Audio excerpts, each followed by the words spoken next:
All right, Colin, thank you. Antonio Brown will make his NFL return and his debut as a Buccaneer against the Saints on Sunday night. Reports are that AB is already in game shape, and Brady has not held back his excitement to start throwing the ball his way. So, Shannon, how many targets, catches, and yards will Antonio Brown have Sunday? Well, Skip, I anticipate them getting him involved. Hell, if I buy a new outfit, I'm going out that night. I buy it. Buy it Saturday. I'm going out Saturday night to put it on. Well, you got AB. You activated him for a reason, Skip. So I'm gonna say, you know what?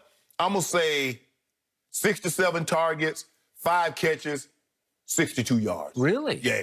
Well, that would be a little better than what he did in his debut for New England last year when he got 8 targets, 4 catches, 56 yards, but did catch a 20-yard touchdown pass. So you see the targets go come. Okay, but I can't go 8. What did you say on targets? I think 6 to 7 targets. 6 to 7?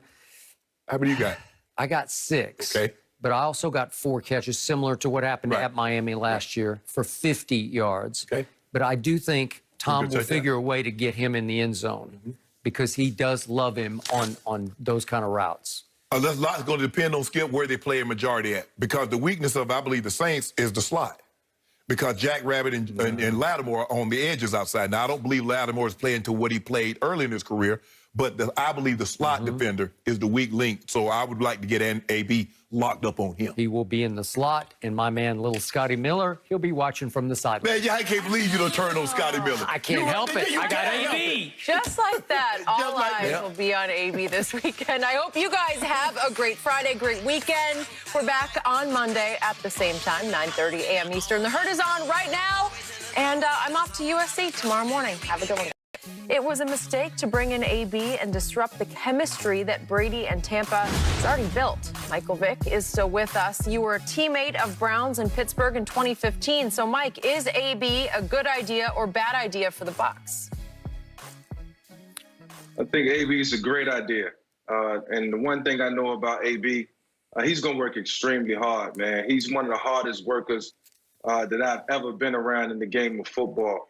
Comes in early, stays late after practice, goes to the jug machine, catches about 300 or 400 balls. You know, I think he'll be an example of what to do in terms of on the football field for, you know, the guys around him.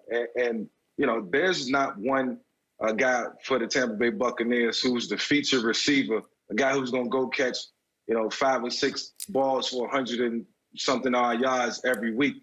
The ball distribution has been there. They spread the ball around the way it's supposed to be spread around, and that's because of Tom and his knowledge of the offense, you know, as they continue to move forward and get better. And I think Antonio will fit right in. I mean, he does some great things, and you can play him at any position. So, you know, one week he may be a decoy. The next week he may be the feature receiver, and that's just the way the Tampa Bay Buccaneers offense is built right now. So, you know, this is a great fit for this team, and I think Antonio understands this is the team concept that's going to be on full display, and he has to fall in. You were there in Pittsburgh with him. Was there a team concept in Pittsburgh? We had our issues in the beginning, Antonio and myself. One, because, you know, we didn't have a chance to really get to gel and spend time together throwing the football in the preseason. I got there fairly late. So when I started to play, Antonio wanted the ball. He wanted me to throw it to him. And every time I went back and watched the game and watched the film over and over again, I second-guessed myself on a lot of situations, and I felt like I should have thrown the ball to Antonio a lot more. He was open way more than I thought, and he was a lot better than what I thought he was at the time. And then I look at the fact that him and Ben had spent a lot of time together. You know, he was always, you know, talking to Ben. They was always communicating on the same page. And, you know, I really had a lot of respect for that relationship that they had. And it was all because of Antonio, you know, being proactive, you know, wanting more, asking to do more, and demanding the ball at the same time. So, you know, it wasn't always pretty, but for the most part, when I was there, you know, Mike Tomlin was able to keep him in check and Ben. Well, I mean, why we got to keep a grown man in check? I mean, think about it. As hard as he worked off the field, he worked equally as hard as tearing that team apart. He did the exact same thing when he got to the Oakland Raiders. Not me personally. As a player, I'm all about harmony. I'm all about keeping the locker room as a young guy, understanding, working my way. Because I was a 6th-round draft pick just like Antonio Brown. I worked my way up and became one of the team leaders in the locker room. But I also understood that I had certain privileges. But the thing is that what the great players understand is that they never abuse those privileges. Could I have been late a minute or two? Sure. Could I have been late to practice a minute or two? Sure. But I didn't want the younger guys to say, well, hey, if I ever get like Shannon Sharpe, if I become an all-pro, if I become this type of player, I can do this. I wanted to set an example, but that's not how he thinks. He thought about Antonio. And for me, as a player, I wouldn't want him on my team. Now, I'm not saying that he doesn't deserve a second chance. Tom vouched for him. Bruce Arians says, okay, come on in, but not me. Now, let me tell you what's going to happen. And I don't know how many people know this, but before I sat up here, 15 years ago, I was in the NFL. I played 14 years. Let me tell you how the locker room worked. Let me tell you how the receiver, because I was a receiver and a tight end. Now, I've been the guy for a while. I'm used to getting my balls. You know, hey, Skip, I like to get fed too. My grandpa used to say, hey, I get fed first. You know what I'm saying? I've been here the longest. I'm the man. I get fed first. Nobody ate before Papa. We understood that. Mike Evans says, hold on, I've been here the longest. Now, he's already not getting his allotment of balls that he used to getting. Still getting the most balls. He's still getting them, but not like he used to. All right. Chris Godwin said, hold on. Skip Bayless said I was the highest graded receiver on Pro Football Focus. Yep. I only caught one pass. Scotty Miller said I was doing my thing. People starting to say, hey, Scotty Miller, he looking like a Julian Edelman, a Wes Welker, a Danny Amendola. Now, all of a sudden, AB comes in. Gronk said, I'm getting my little plays, too. Now, don't forget about me. I'm getting my little plays, too. Now, here come AB. And they force-feed AB. Mike Vick, you've been in locker rooms. You know how that look. You played with Roddy White. You played with Al Crumpler. You know what's going to happen. When they start feeding AB that ball, you already know what's going to happen, Mike. Tell the people at home what's going to happen, Mike. Well, fortunately for me, you know, I got those guys when they was young. So I was able to school them out and coach them and you know, really be hard on them when I needed to. They wasn't distractions. They didn't care about getting the ball, to their credit. And, you know, the thing for Antonio right now, what's the one thing that he's missing? He's missing the championship.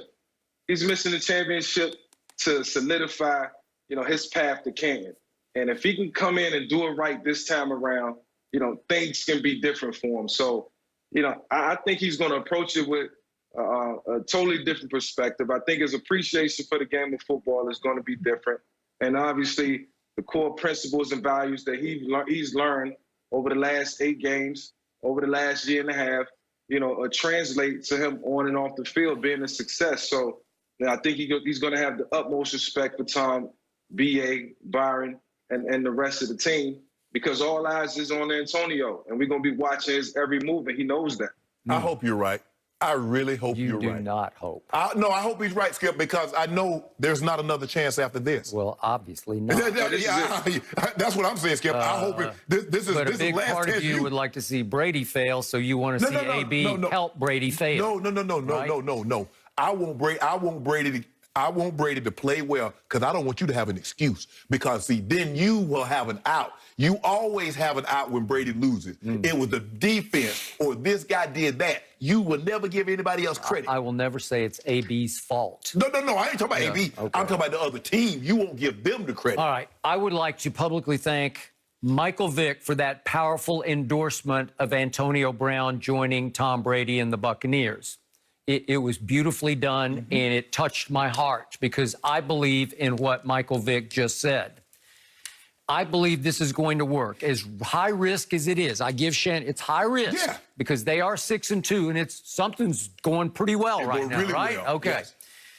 But it's going to work for 3 reasons. Number one, the GOAT, Tom Brady, he guaranteed it to Bruce Arians. It's like you co-sign on a big loan for your buddy, right?